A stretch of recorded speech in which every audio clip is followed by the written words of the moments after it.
సుధీర్‌ని కాకుండా ప్రదీప్‌ని లవ్ చేసింది యష్మి గారు అని చెప్పి ఇష్టం వచ్చినట్టు చాలామంది కామెంట్లు అయితే పెడుతూ ఉన్నారు. అంటే నా దానికి కాదు, వేరే యూట్యూబ్ ఛానల్‌కి కూడా.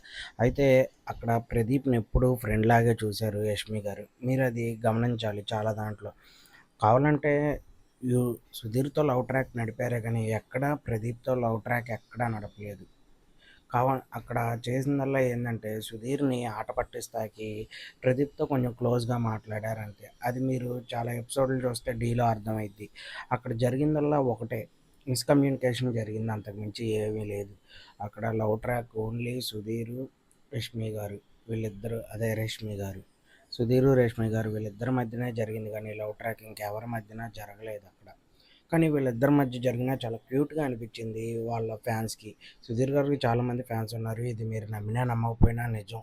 బుల్లితెరలో చాలామంది ఫ్యాన్స్ ఉన్నారు. సుధీర్‌కే కాకుండా ప్రదీప్‌కి కూడా అలాగే ఉన్నారు. కానీ కొంచెం ఎక్కువ సుధీర్‌కి ఫ్యాన్స్ ఎక్కువున్నారు. తర్వాత హైపర్ ఆది వీళ్ళందరూ వచ్చారు గానీ, సుధీర్ బాగా హైప్ అవ్వటానికి కారణం రేష్మి గారని చెప్పుకోవచ్చు. ఎందుకంటే రేష్మి గారు వీళ్ళ లవ్ ట్రాక్ నడిచినప్పుడే చాలామంది వీళ్ళిద్దరికి ఫ్యాన్స్ అయిపోయారు. అలా వీళ్ళిద్దరూ కొంచెం సస్టైన్ అయ్యారు. ఎలా అంటే రష్మి గారికి కూడా చాలా అవకాశాలు వచ్చినాయి. 'ఢీలో' వచ్చినాయి. అలాగే చాలా ఈవెంట్‌లో వచ్చినాయి. చాలా ప్లస్ అయింది వీళ్ళిద్దరి లవ్ ట్రాక్. కానీ ఎక్కడా ప్రదీప్ గారిని లవ్ చేస్తున్నానని చెప్పలేదు రేష్మి గారు. కావాలంటే మీరు మొత్తం చూసుకుంటే ఒక్క దాంట్లో కూడా ఎక్కడా చెప్పలేదు. మామూలుగా ఆట పట్టిత్తాకి సుధీర్‌ని అలా చేశారంతే.